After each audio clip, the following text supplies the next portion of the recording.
Assalamualaikum warahmatullahi wabarakatuh. Halo semuanya, pada video kali ini saya akan menjelaskan hasil jawaban ulangan tengah semester saya di mata kuliah Bahasa Indonesia yang diampu oleh dosen bernama Bapak Irfai Fathurrahman. Sebelumnya, perkenalkan, saya Adelia Kansa Latifah, NIM 2021-11033 dari kelas A Manajemen. Langsung saja kita masuk ke nomor. Jelaskan berdasarkan temuan mahasiswa di lapangan saja menyebabkan terjadi kesalahan penulisan ejaan. Berikan contoh kesalahan ejaan yang sering muncul. Jawabannya adalah contoh temuan yang sering ditemukan di lapangan, yakni kesalahan ejaan yang ada di spanduk iklan, poster, serta toko-toko di sekitar jalanan. Lalu, apa aja yang menyebabkan kesalahan penulisan ejaan tersebut? Meliputi yang pertama, perbatasan waktu dalam belajaran menulis. Kemudian nomor 2, kurangnya penguasaan atau pengetahuan lebih pada kaidah penulisan ejaan. Nomor 3, kurang ketelitian dalam menulis. Nah, kalimat resiko dari penggunaan smartphone berlebihan dapat merusak kata. Kata resiko adalah kata yang salah, yang benar adalah risiko, menggunakan huruf I. Kemudian yang kedua adalah zaman yang semakin maju mewajibkan kita untuk selalu berhati-hati dalam bergaul. Zaman, salah yang benar adalah zaman menggunakan Z. Yang ketiga adalah suhu di gunung mencapai 2 derajat Celcius. Derajat ini salah yang benar adalah derajat menggunakan derajat. Dan yang keempat, siswa sehari kurang lebih belajar selama 6 jam di sekolah. Kata belajar ini salah yang benar adalah belajar menggunakan huruf E. Belajar. Nomor 2, bagaimana langkah membedakan kutipan langsung dan kutipan tidak langsung dalam proses jelaskan dan berikan contohnya. Langkah mengutip kutipan langsung yaitu ada 5, adalah kutipan tidak melebihi 4 garis, 2 kutipan melebihi 4 garis yang bahasa asing, 3 kutipan lebih dari 4 garis, dan yang keempat, dalam kutipan ada kata-kata yang berada di tengah kalimat. Buang. Jadi, menjelaskan beberapa kalimat, kemudian di tengah hanya diberikan titik-titik dan lanjutan selesai. Ini bertujuan untuk mempersingkat kalimat yang hanya intinya saja. Dan yang kelima adalah dalam kutipan ada kata-kata yang berada di akhir kalimat. Di akhir kalimat hanya berdasarkan titik-titik saja. Dan langkah mengutip kutipan tidak langsung. Yang pertama adalah nama pengarang disebut terpadu dalam teks yang mencantumkan nomor halaman. Yang kedua, nama pengarang disebut terpadu dalam teks tanpa mencantumkan nomor halaman. Yang ketiga, nama pengarang disebut dalam kurung bersama tahun dan nomor halaman. Kemudian yang terakhir adalah nama pengarang disebut dalam kurung bersama tahun tanpa nomor halaman. Ya. Contoh ketik langsung. Lantik dalam kurung 2012 adalah tahunnya, kemudian 2014 adalah halamannya. Ia menjelaskan tujuan dari diplomasi adalah untuk kepentingan nasional negara sehingga diplomat akan terus menukar terus-menerus dengan negara lain atau rakyat di negara lain. Itu adalah contoh karena menggunakan ia menjelaskan. Jadi kemudian langsung, yaitu tujuan dari diplomasi adalah untuk mencapai kepentingan nasional negara sehingga diplomat akan saling tukar-menukar secara terus-menerus dengan negara lain atau rakyat di negara lain. Selantik, 2012, titik 2, 14. Sehingga berbanding terbalik ya. Nah, kutipan langsung dan kutipan tidak langsung. Kemudian nomor 3, apa perbedaan dari biografi dan bibliografi? Jelaskan disertai contohnya. Penelitian biografi adalah biografi teks yang isinya pengalaman atau riwayat hidup seseorang mulai dari lahirnya sampai meninggal dan dituliskan oleh orang lain. Penulisan yang dituangkan dalam biografi bertujuan sebagai penjelas atau perjalanan kehidupan seseorang dengan singkat, jelas, menggunakan gaya bahasa yang menarik serta mudah dipahami oleh pembacanya. Kemudian, biografi adalah sebuah daftar yang berisi buku artikel dan bahan penerbitan lainnya yang mempunyai pertalian dengan sebuah karangan atau bagian karangan yang sudah digarap. Nah, setiap dana yang telah dipublikasi harus dirujuk sumbernya.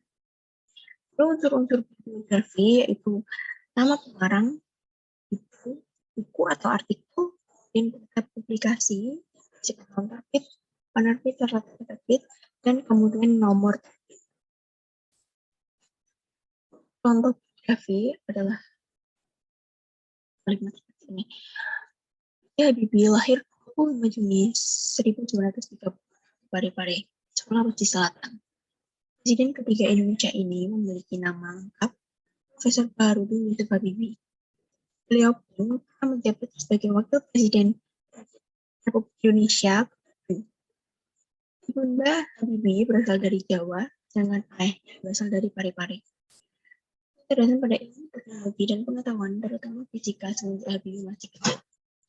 Nah, kalimat ini merupakan contoh biografi karena jelaskan kehidupan seseorang yang dijelaskan dipublikasikan oleh orang lain. Mungkin contoh biografi kutipan dari Sita Kasih, A, N adalah namanya, kemudian tahun terbitnya 1999, di Nusantara, Lampung, Gramedia.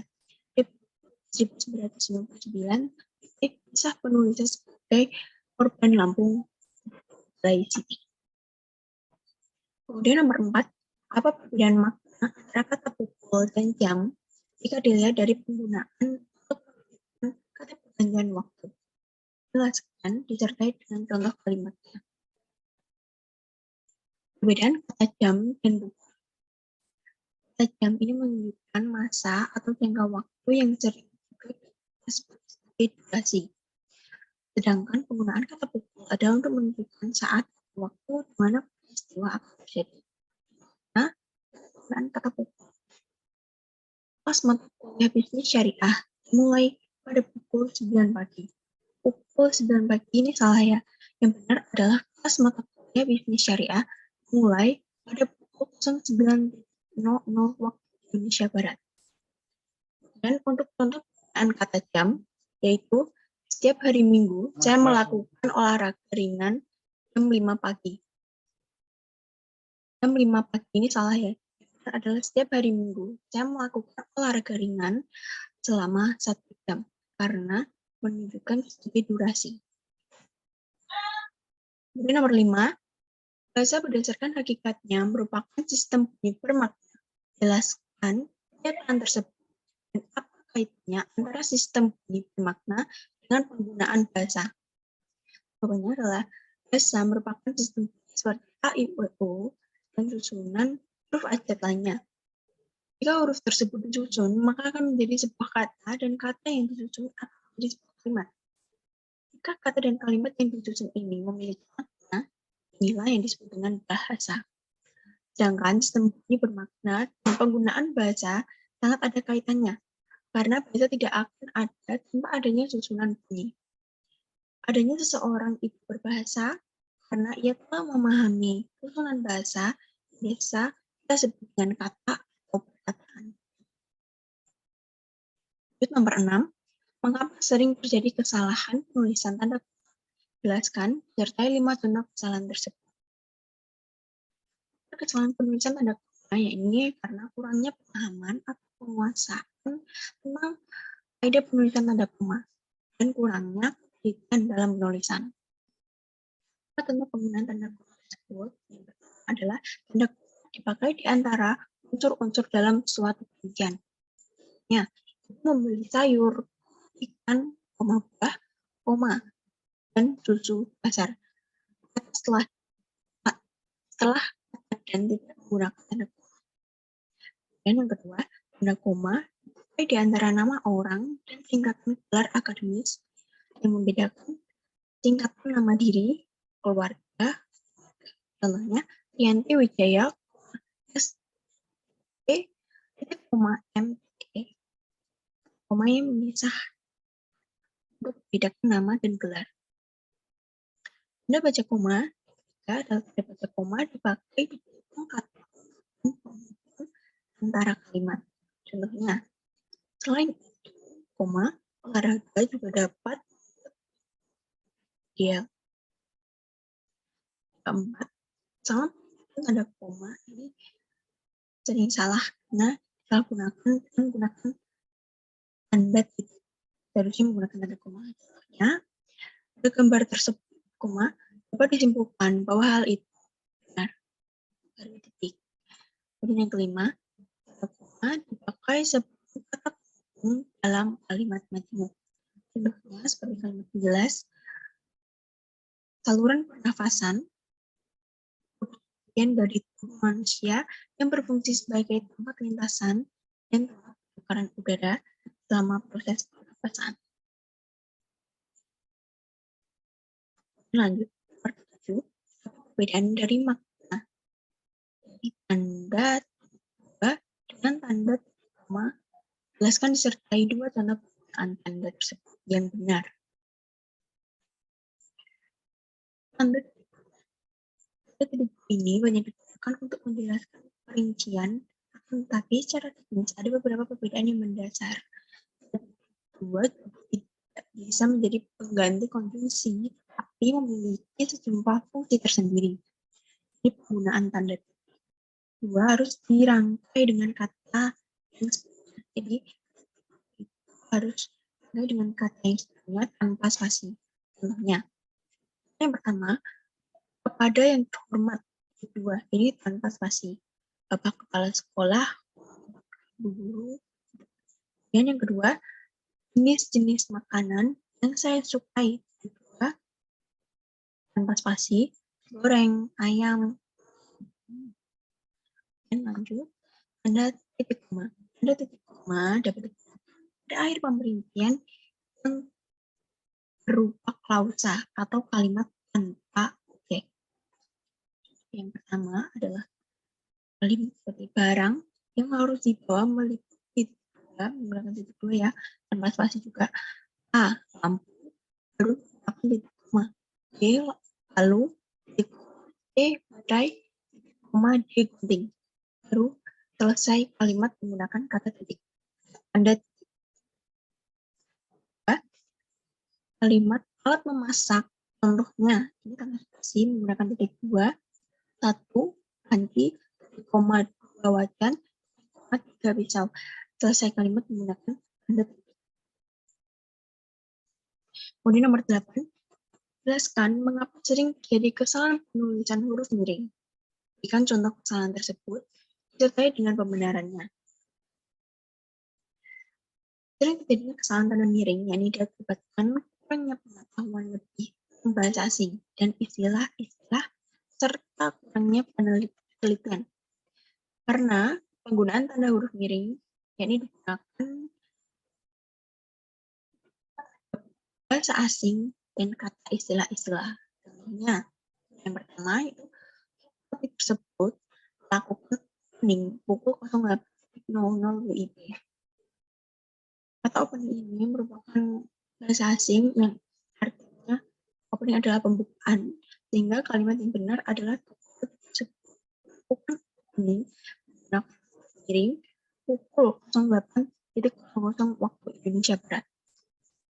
Nah, yang kedua, tersebut mengalami error sehingga tidak dapat digunakan lagi.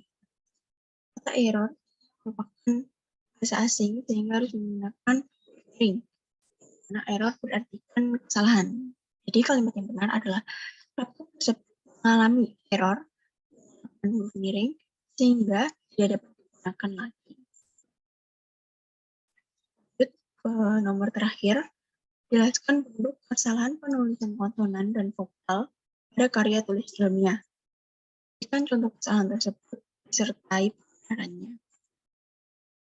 Sama penulisan konsonan dan vokal.